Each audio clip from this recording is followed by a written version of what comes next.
This is the 2018 Volvo S90, but if you look carefully, there's a charge port up front and green plates.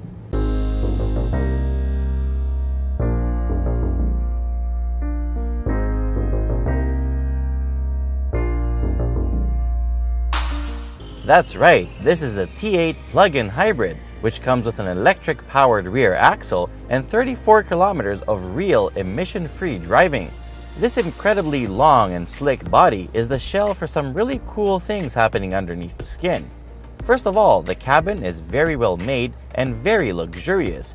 It can easily compete with well-established brands in the luxury segment. You have to look really carefully to find some issues with this interior, like this wrapping of the leather up here, but at that point it's just pure nitpicking.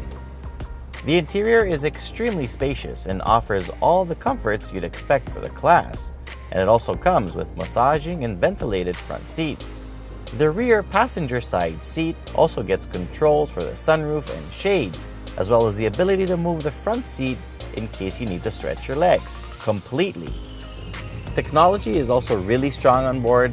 The Sensus Infotainment System with a vertical display is really nice to use. It gets some getting used to, but it's really nice. Everything is there. And the toys it comes with are just too many to mention. It also comes with a semi-autonomous driving system called Pilot Assist, which helps you steer and keep yourself in your lane on the highway and keep your speed and keep your gaps. It's really nice and it works very well. The T8 electric drivetrain features a supercharged and turbocharged 4-cylinder 2.0-liter motor powering the front wheels and an electric motor powering the rear. 313 plus 87 make a total of 400 horsepower, and the combined torque is a whopping 472 pound-feet. But in practice, that number just comes in a short-lived surge and then is gone. Shifting is taken care of completely automatically, as there is no way to on-demand shift the pretty good 8-speed automatic gearbox. There are no paddle shifters, and the shifter on the console is crystal, so touching should be limited. You don't want fingerprints on that beauty. Performance is really good.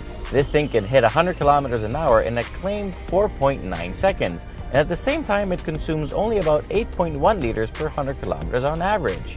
That is a pretty impressive combination.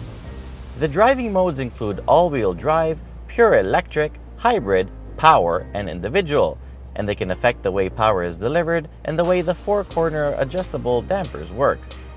At the rear, this car is fitted with the optional air suspension, and let me tell you, this is probably the weakest link on this car.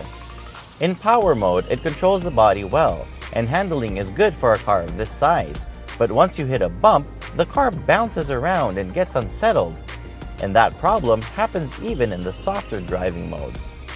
Potholes, uneven surfaces, speed bumps, they're all dealt with the appropriate finesse, but in general the suspension does need a bit more tuning. Speaking of problems, let me tell you about the brakes. The brake pedal feels very not linear. It requires a really good amount of initial force. Like, it's not a soft or super light pedal, but it doesn't seem to slow down the car a lot until you actually fully slam on the pedal. And because the car is so heavy, you actually need to apply the brakes a lot and with force. And I found myself so many times I was just approaching the car in front of me, and last minute I was just panicked. I'm like, damn it, stop, and I just slammed on the brakes. So they're very tricky and really hard to get used to. Another little problem are the side mirrors. They're too big, mounted too high, and too far back, so they cause quite a blind spot at intersections, which will require you to move your head around and check twice. Also, for a 5-meter long vehicle, the trunk is pretty small. At 382 liters, it's about 100 liters short of being just on par with the competition. Where this car is almost second to none is on the highway. With all the systems on, and the massaging seat, and the quietness, and the refinement, this thing literally swallows mile after mile. For a long distance trip, this thing would be excellent.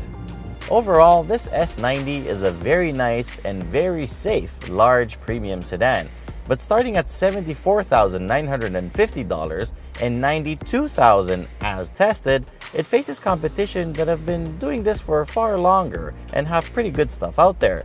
If the brake pedal can be improved and the suspension fine-tuned a little bit, this thing would have been excellent. But for now, it has to live with an overall score of 8.2 out of 10.